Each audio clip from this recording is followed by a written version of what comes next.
అందరికీ ప్రైజ్లాడండి. 1 year Bible completion అనే పవిత్ర ప్రయాణంలో నాతో కలిసి వస్తున్న అందరికీ సుస్వాగతం.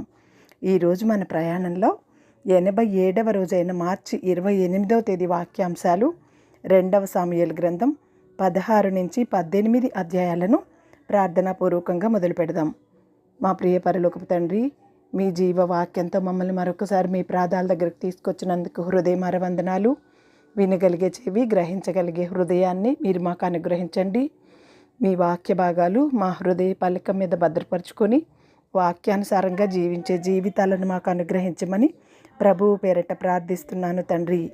ఈ వాక్యాలు నిజంగా మీ హృదయాన్ని స్పర్శించినట్లయితే కామెంట్ బాక్స్లో ఆమెను చెప్పడం మర్చిపోకండి. 2వ సమూయేలు గ్రంథము 16వ అధ్యాయము. దావీదు కొండ శిఖరము అవతల కొంచెం దూరం వెళ్ళిన తరువాత మెఫీబోషెతు సేవకుడైన సీబా గంతలు కట్టిన 2 గాడిదలను తీసుకొని వచ్చెను. అతడు 200 రొట్టెలను, 100 ద్రాక్ష గెలలను, 100 అంజూరపు అడలను, ద్రాక్షారసపు తిత్తి ఒకటియు వాటి మీద వేసి ఉండెను. రాజు అవి ఎందుకు తెచ్చితివని సీబాను అడగగా, సీబా, గాడిదలు రాజు ఇంటివారు ఎక్కుటకును, రొట్టెలను అంజూరపు అడలను పనివారు తినుటకును, ద్రాక్షారసము అరణ్యమందు అలసట నొందిరి వారు త్రాగుటకును తెచ్చితననగా, రాజు, నీ యజమానుని కుమారుడు ఎక్కడున్నాడని అడిగెను. అందుకు సీబా, చిత్తగించుము, ఈవేళ ఇజ్రాయేలీయులు తన తండ్రి రాజ్యమునకు తిరిగి ఇప్పింతురనుకొని అతడు యెరూషలేములో నిలిచి ఉన్నాడనెను.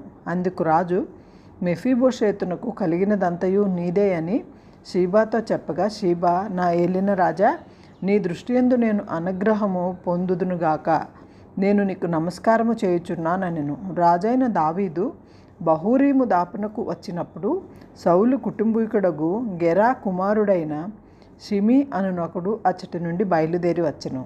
అతడు వెంట నడుచుచు దావీదును శపించుచు, జనులందరూ బలాఢ్యులందరూ దావీదు ఇరు పార్శ్వములనుండగా రాజైన దావీదు మీద అతని సేవకులందరి మీదను రాళ్ళు దువ్వుచూ వచ్చెను. ఈ షిమి, నరహంతకుడా, దుర్మార్గుడా, చీపో, నీ వేల వలెనని నీవు వెళ్ళగొట్టిన సౌలు ఇంటివారి హత్య యెహోవా నీ మీదకి రప్పించి, యెహోవా నీ కుమారుడైన అబ్షలోము చేతికి రాజ్యమును అప్పగించి ఉన్నాడు. నీవు నరహంతకుడవు కనుకనే నీ మోసములో నీవు చిక్కుబడి ఉన్నావని చెప్పి రాజును శపింపగా, సెరూయా కుమారుడైన అబిషై, ఈ చచ్చిన కుక్క నా ఏలిన వాడవగు రాజునకు నిన్ను శపింపనేలా, నీ చిత్తమైతే నేను వానిని చేరబోయి వాని తల ఛేదించి వచ్చేదనెను. అందుకు రాజు, సెరూయా కుమారులారా, మీకును నాకును ఏమి పొందు, వారిని శపింపనీయుడి. దావీదును శపింపమని యెహోవా వానికి సెలవీయగా, నీవు ఇలాగున ఎందుకు చేయుచున్నావని ఆక్షేపణ చేయగలవాడెవడని చెప్పి అబిషైతోనూ తన సేవకులందరితోనూ పలికినదేమనగా, నా కడుపున పుట్టిన నా కుమారుడే నా ప్రాణము తీయుచుచుండగా ఈ బెన్యామీనీయుడు ఈ ప్రకారము చేయుట ఏమి ఆశ్చర్యము, వాని జోలికి పోకుడి. యెహోవా వానికి సెలవిచ్చియున్నాడు గనక వానిని శపింపనీయుడి. యెహోవా నా శ్రమను లక్ష్యపెట్టునేమో, వాడు పలికిన శాపమునకు బదులుగా యెహోవా నాకు మేలు చేయునేమో. అంతటా దావీదును అతని వారును మార్గమున పోయిరి. వారు వెళ్ళిపోచుండగా షిమీ అతనికి ఎదురుగా కొండ పక్కకు పోవుచు అతని మీదకి రాళ్ళు విసురుచు ధూళి ఎగురగొట్టుచుండెను. రాజును అతనితో కూడానున్న జనులందరూ బడలిన వారై ఒకానొక చోటికి వచ్చి అలసట తీర్చుకొనిరి. అబ్షాలోమును ఇజ్రాయేలీలందరూ అహితోఫెలును యెరూషలేమునకు వచ్చి ఉండిరి. దావీదుతో స్నేహముగానున్న అర్కీయుడైన హూషైను అతడు అబ్షలోము వద్దకు వచ్చి అతని దర్శించి, రాజు చిరంజీవి అగునుగాక అని పలుకగా, అబ్షలోము, నీ స్నేహితునికి నీవు చేయి ఉపకారం ఇంతేనా? నీ స్నేహితునితో కూడా నీవు వెళ్ళకపోతేవేమని అతను అడుగగా, హూషై, యెహోవాయును ఈ జనులను ఇజ్రాయేలీలందరూ ఎవని కోరుకుందరో నేను అతని వాడనగుదును, అతని వద్దనే ఉందును. మరియు నేనెవనికి సేవ చేయవలను? అతని కుమారుని సన్నిధిని నేను సేవ చేయవలను కదా. నీ తండ్రి సన్నిధిని నేను సేవ చేసినట్లు నీ సన్నిధిని నేను సేవ చేయదునని అబ్షలోము నొద్ద మనవి చేసెను. అబ్షలోము అహీతోఫేలుతో మనము చేయవలసిన పని ఏదో తెలుసుకొనుటకై ఆలోచన చేతుము రమ్ము అనగా, అహీతోఫేలు, నీ తండ్రి చేత ఇంటికి కావలి ఉంచబడిన ఉపపత్నుల వద్దకు నీవు పోయిన ఎడల నీవు నీ తండ్రికి అసహ్యుడవైతివని ఇజ్రాయిలీలందరూ తెలుసుకొందురు. అప్పుడు నీ పక్షమునున్న వారందరూ ధైర్యం తెచ్చుకొందురని చెప్పెను. కాబట్టి మేడ మీద వారు అబ్షలోమునకు గుడారము వేయగా, ఇజ్రాయిలీలందరికీ తెలియనట్లు అతడు తన తండ్రి ఉపపత్నులను కూడెను. ఆ దినములలో అహీతోఫేలు చెప్పిన ఏ ఆలోచన అయినను ఒకడు దేవుని వద్ద విచారణ చేసి పొందిన ఆలోచన అయినట్లు ఉండెను. దావీదును అబ్షలోమును దానిని అట్టే ఎంచుచుండిరి. 2 సమూయేలు గ్రంథము 17వ అధ్యాయము. దావీదు అలసట నొంది బలహీనముగానున్నాడు గనుక నేను అతని మీద పడి అతని బెదిరించిన ఎడల అతని వద్దనున్న జనులందరూ పారిపోవుదురు. రాజును మాత్రం హతము చేసి జనులందరినీ నీ తట్టు త్రిప్పెదను. నీవు వెదకు మనిషిని నేను పట్టుకొనగా జనులందరూ వచ్చి నీతో సమాధాన పడుదురు గనుక నీ చిత్తమైతే నేను 12,000 మందిని ఏర్పరచుకుని పోయి ఈ రాత్రి దావీదును తరిమి పట్టుకొందునని అహీతోఫేలు అబ్షలోముతో చెప్పగా, ఈ బోధ అబ్షలోమునకు ఇజ్రాయేలీల వారి పెద్దలందరికీ యుక్తముగా కనబడెను. అంతటా ఆర్కీయుడైన హూషై ఏమి చెప్పునో మనము వినున్నట్లు అతని పిలువనంపుడని అబ్షలోము ఆజ్ఞేయగా, హూషై అబ్షలోము వద్దకు వచ్చెను. అబ్షలోము అహీతోఫేలు చెప్పిన ఆలోచన అతనికి తెలియజేసి, అతని మాట చొప్పున మనము చేయుదుమా చేయకుందుమా, నీ ఆలోచన ఏమైనది చెప్పమని అతనిని అడుగగా, హూషై అబ్షలోముతో ఇట్లనెను, ఈసారి అహీతోఫేలు చెప్పిన ఆలోచన మంచిది కాదు. నీ తండ్రియు అతని పక్షమునున్నవారును మహాబలార్జులనియు అడవిలో పిల్లలు పోగొట్టుకున్న ఎలుగుబంట్ల ఇంటివారై రేగిన మనసుతో ఉన్నారనియు నీకు తెలియను. మరియు నీ తండ్రి యుద్ధమునందు ప్రావీణ్యుడు, అతడు జనులతో కూడా బస చేయడు. అతడేదో ఒక గుహయందే మరియు ఏ స్థలమందో దాగియుండును. కాబట్టి నీ వారిలో కొందరు యుద్ధారంభమందు కూలగా చూచి జనులు వెంటనే ఆ సంగతిని బట్టి అబ్షలోము పక్షమునున్న వారు ఓడిపోయిరని చెప్పుకొందురు. నీ తండ్రి మహాబలాఢ్యుడనియు అతని పక్షపు వారు ధైర్యవంతులనియు ఇజ్రాయేలీలందరూ ఎరుగుదురు.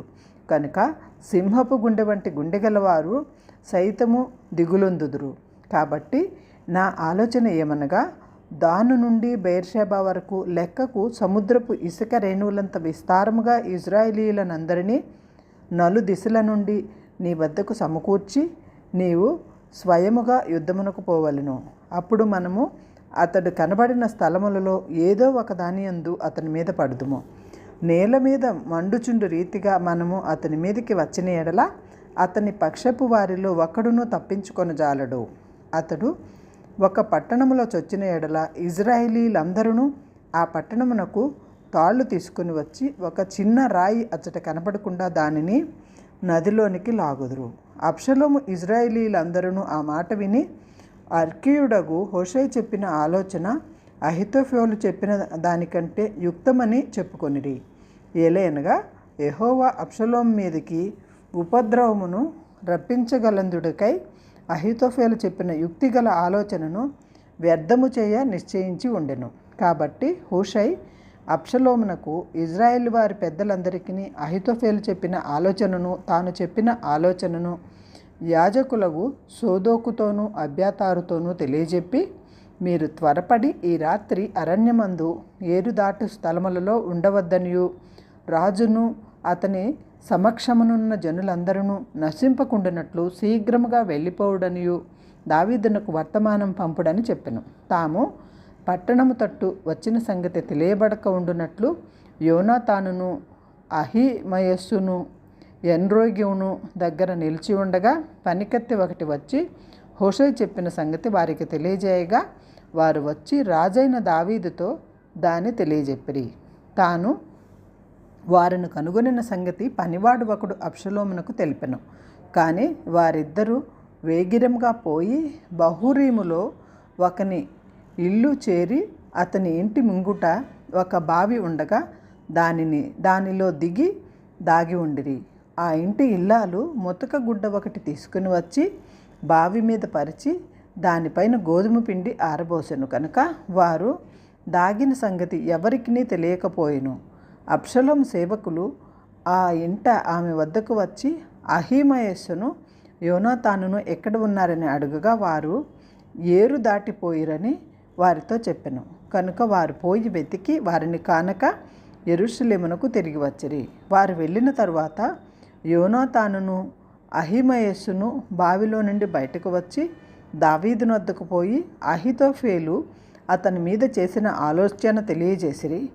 నీవు లేచి త్వరగా నది దాటవలసిందని అతనితో చెప్పగా దావీదును అతని వద్దనున్న జనులందరూ లేచి యోర్దాను నది దాటిరి. తెల్లవారినప్పుడు నది దాటక ఉండినవాడు ఒకడునూ లేకపోయెను. అహీతోఫేలు తాను చెప్పిన ఆలోచన జరగకపోవడం చూచి గాడిదకు గంత కట్టి ఎక్కి తన ఊరనున్న తన ఇంటికి పోయి తన ఇల్లు చక్కబెట్టుకొని ఉరిపోసుకొని చనిపోయెను. జనులు అతని తండ్రి సమాధి యందు అతనిని పాతిపెట్టిరి. దావీదు మహనయీమునకు రాగా అబ్షలోమును ఇజ్రాయేలీలందరూ యోర్దాను నది దాటి వచ్చిరి. అబ్షలోము యోవాబునకు మారుగా అమాషాను సైన్యాధిపతిగా నియమించెను.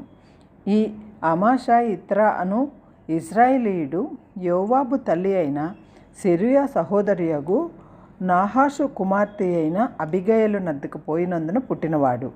అబ్షలోము ఇజ్రాయేలీలను గిలాదు దేశంలో దిగి ఉండిరి.